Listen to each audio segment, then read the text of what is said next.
자, 그래서 로테이트, 리플렉트, 스케일, 쉐어 네 가지를 보셨는데, 자, 이 중에서 스케일이라고 하는 아이는 하나를 더 같이 하셔야 돼요. 바로 옵셋입니다.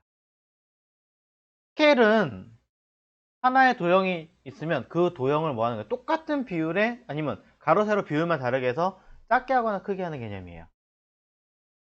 즉 아까 이쪽에 있는 도형 하나만 가져오자면 아무거나 스케일이라고 하는 아이는 이 도형에서 그냥 단순하게 크기를 줄이는 개념이죠. 또는 크기를 선택 툴로 그냥 크기를 키운 것과 동일한 개념인 거죠. 이게 일반적인 스케일이에요. 작게 하거나 크게 하거나 하는 개념이 스케일입니다. 근데 스케일 말고 원하시는 게 하나 있어요. 뭐냐면 이 아이의 외곽의 선처럼 이렇게 만드는 겁니다. 이렇게 만들어서 대부분 뭘 하시냐?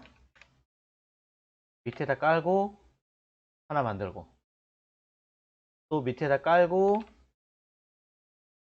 선 더 두껍게 주고 색깔 칠하고 이렇게 하시는 거 있죠. 자, 일부러 제가 선으로 보여드리고 있습니다만 이렇게 되는 아이를 흔히 뭐라고 얘기하느냐? 옵셋 개념이라고 얘기합니다. 이런 개념들을 등간격, 동일한 간격만큼 무언가 처리하는 개념을 옵셋이라고 하는 거죠. 그래서 간단하게 설명을 드리자면 하나의 도형을 만들면서 설명해 볼게요. 자, 이런 도형을 만들어 보겠습니다. 왼쪽에 툴에 보시면 가위 말고 그 옆에 뭔가 이상하게 도형이 있으면 붓으로 이어서 칠하는 듯한 느낌이 있습니다. 블럼 브러쉬라고 하는데, 자, 블럼 브러쉬라고 하는 이 아이를 선택하시고 키보드 P 옆에 있는 중괄호 있죠? 중괄호 중에 하나는 작게 만들고요, 하나는 크게 만드는 아이입니다. 누르고 계시면 크거나 작아집니다. 적당하게 크기를 조절했으면 마우스 드래그로 자유롭게 그리면 됩니다. 약간의 그래픽 카드가 버그가 있어서 지금 그런 현상이 생기는데 이렇게 움직이면 보이시죠? 그런 식으로 아무거나 모양 하나 그리시면 되는 거예요.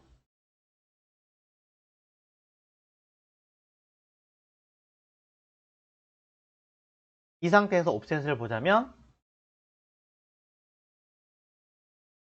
메뉴 오브젝트에서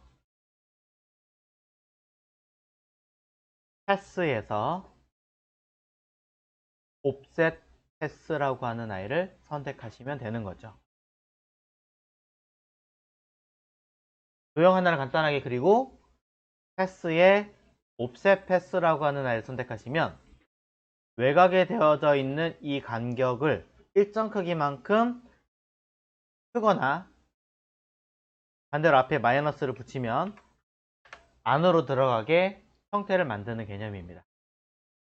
이때 중간중간 이렇게 삐져나가거나 잘못되는 경우가 있으므로 선정리를 하고 하시거나 조인해서 라운드나 베벨을 체크하시면 조금 더 나은 결과물을 얻을 수가 있습니다.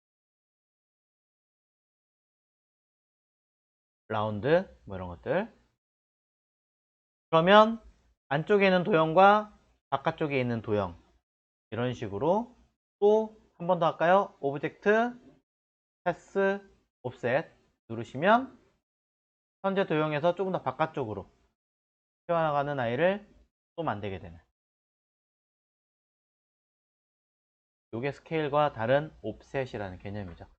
패드를 써보신 분들이 계시다면, 도면을 써보신 분들이 계시다면 조금 쉽게 이해하실 거고요. 그렇지 않다고 하더라도 간단하게 정리를 내리자면 뭐랑 똑같은 거예요? 단순하게 선의 두께를 준 것을 뭐한 것 그대로 익스펜드 면 처리한 것과 같은 개념입니다. 차이점은 있어요. 뭐냐면 지금 보신 것처럼 이렇게 깨지는 경우가 있어요. 선의 두께만 주면.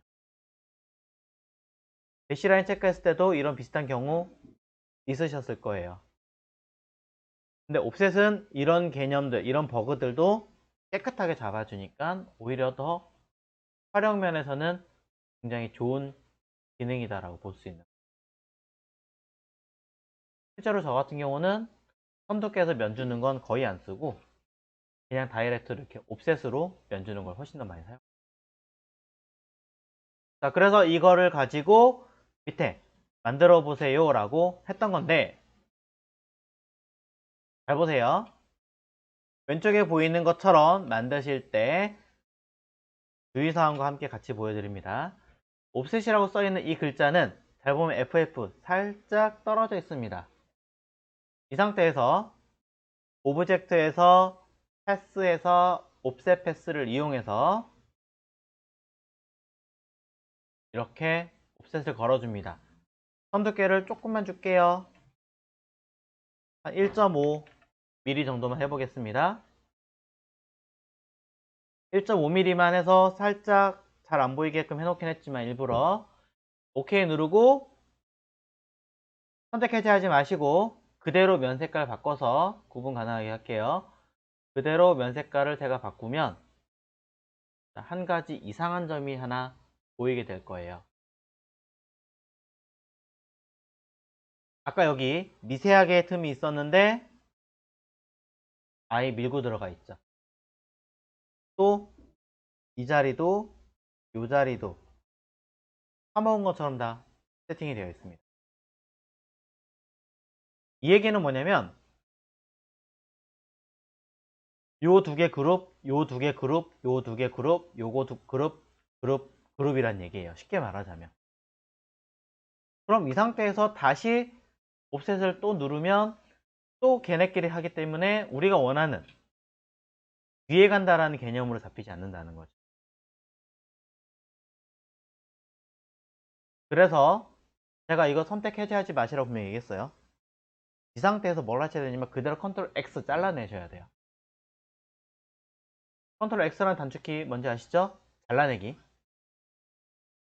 컨트롤 X로 잘라낸 다음에 같은 자리에 붙여넣기. 컨트롤 F 또는 컨트롤 D, B, 맨 뒤로 보내기. 같은 자리에 그대로 다시 붙여 넣습니다. 이걸 그대로 그룹 처리하고 뒤로 보내셔야 돼요.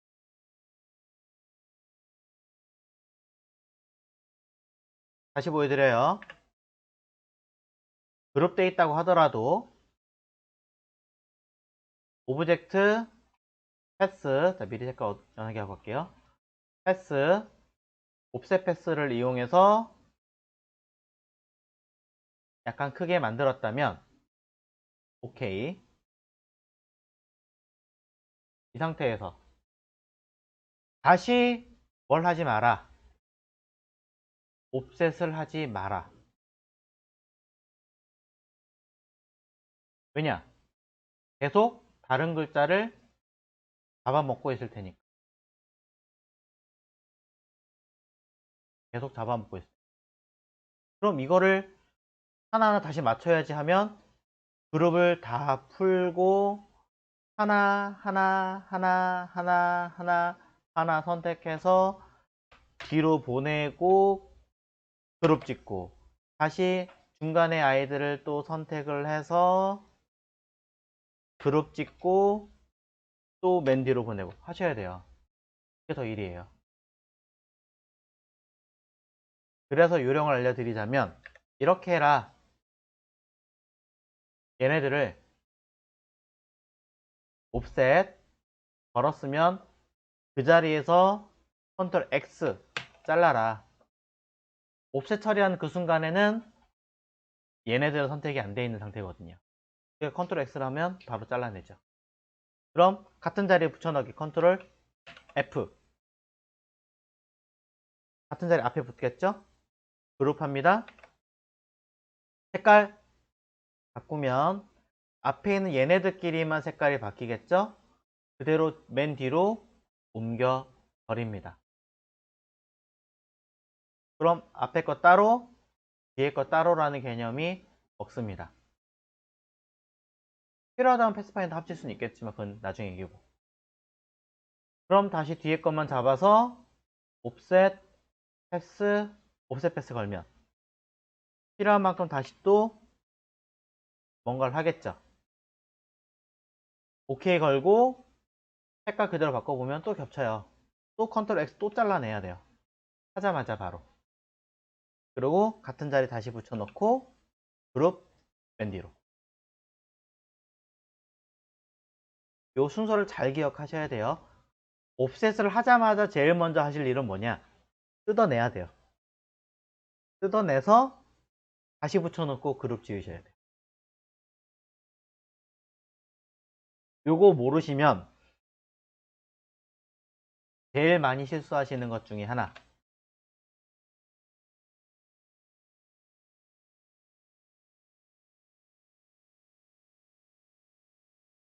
이렇게 되어 있는 키보드나 뭐 이런 도형들 있잖아요. 이런 거 할 때 테두리선 만들어 보세요 라고 했을 때 발생하는 여러 가지 문제점 해결을 못 하십니다. 또는 아까처럼 글씨 같은 거 수십 글자, 수백 글자가 있으면 똑같이 해결 못 합니다. 그럼 가장 대표적으로 간판 만들 때 아까처럼 그런 효과 많이 내고, 글자가 어떻게 되겠습니까? 다 이렇게 안 돼 있고 겹치고 하겠죠. 가끔 이제 버스 타고 다니시다 보면은 그런 광고물이 많아요. 근데 이렇게 완성이 돼서 있는 광고가 아니라 겹쳐서 있는 글자들이 생각보다 많습니다. 여기 보면 저거 조금만 손대면 만들 수 있는데 저거 너무 놓쳐가지고 못한 거다라고 보이거든요. 그래서 그러한 것들을 해결할 수 있는 방법을 미리 드린 거예요. 별거 아니지만 그 하나에 의해서 차후에 힘들어지느냐, 미리 깨끗하게 해결하느냐.